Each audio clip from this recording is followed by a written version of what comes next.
While the original Double Dragon was a massive hit for the NES, on the Famicom it was not as well regarded. Double Dragon 2, on the other hand, was big everywhere. It definitely helps that it corrected all of the major missteps in the original port. The arcade Double Dragon 2 was basically a rehash of the first game with new stages. It played almost identically with just a few tweaks to help keep arcade operators happy. The Famicom version of Double Dragon 2 breaks away from that mold. You'll see some of the stages from the arcade game reflected in this home version, but I'd say 95% of the content in the Famicom version is all new. One of the things that is the same is the story. After their defeat in the first game, the Black Warriors take their revenge on Billy Lee by killing his girlfriend. And so Billy sets out, this time with his brother Jimmy, to stop them once and for all. That's one of the first big changes right there. Double Dragon 2 on the Famicom lets you play two players simultaneously.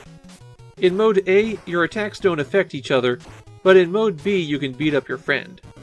Whether that means you should be extra cautious, or if you should just go after them, is up to you. Another big change is that your entire moveset is available right from the start. There's no more leveling up to unlock new moves. The A button attacks to your right, and the B button attacks to your left. Hitting both simultaneously will make you jump. If you attack an enemy facing you, you punch. If you attack an enemy behind you, you kick. Every other move requires a bit of timing. Performing a jump kick requires that you hit A or B while you're jumping, it doesn't matter which one. And if you attack at the exact right moment while you're jumping, you'll do a cyclone kick. Hit an enemy a few times and they'll get stunned. Another attack will knock them down with an uppercut, or you can press in their direction to grab them. Then attacking in their direction knees them in the face, while attacking away from them throws the person that you grabbed. The most powerful moves occur when you're kneeling, which is typically after you land from a jump. Attack toward an enemy and you do a super uppercut, sending them flying. Press A and B simultaneously to do a flying knee. That sends you flying forward, and it defeats all but the most powerful of enemies. It's so powerful, in fact, that using the flying knee trivializes the game in the same way that the elbow butt did for the original arcade game. The only catch is that the timing is a little bit tricky since you have to do it when you land. There are 3 difficulty settings for Double Dragon 2, and unlike the US version, on the Famicom, you can clear the game with any of them. I played on normal so I could show off most of the game, and I managed to clear it in about 45 minutes. The higher difficulty levels add more health to the enemies and make them attack more often. About half the stages let you wander freely up and down, the standard movement in this kind of beat-em-up, but the other half of the time you're restricted to a 2-dimensional plane.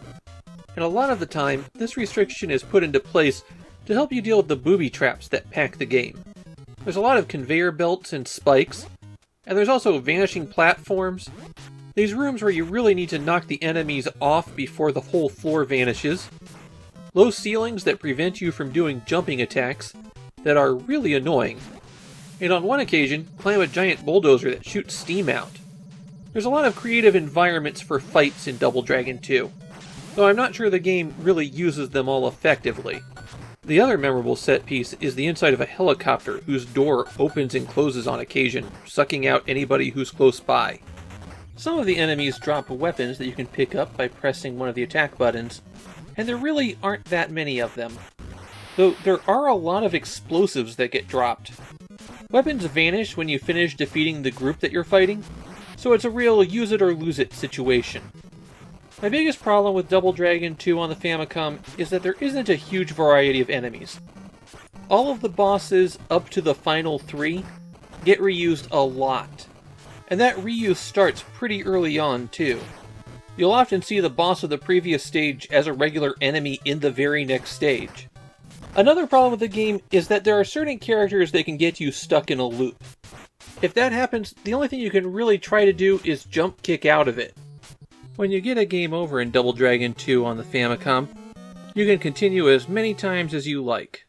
It takes you back to the start of that stage, but generally speaking, the stages are really short.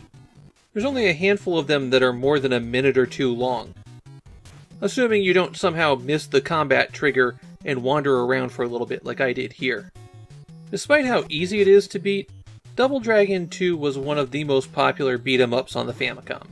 It doesn't live up to the arcade experience, but it's a lot closer than the original game was. It's one of my favorite 8-bit beat-em-ups to go back and play too, and I think that in this case, the Famicom version is better than the NES. There were changes made for the US version to counter the rental market, and I think they made the game worse. As Technos' other beat-em-up series on the Famicom starts leaning more into adventure, it's nice that Double Dragon wound up sticking to the arcade roots.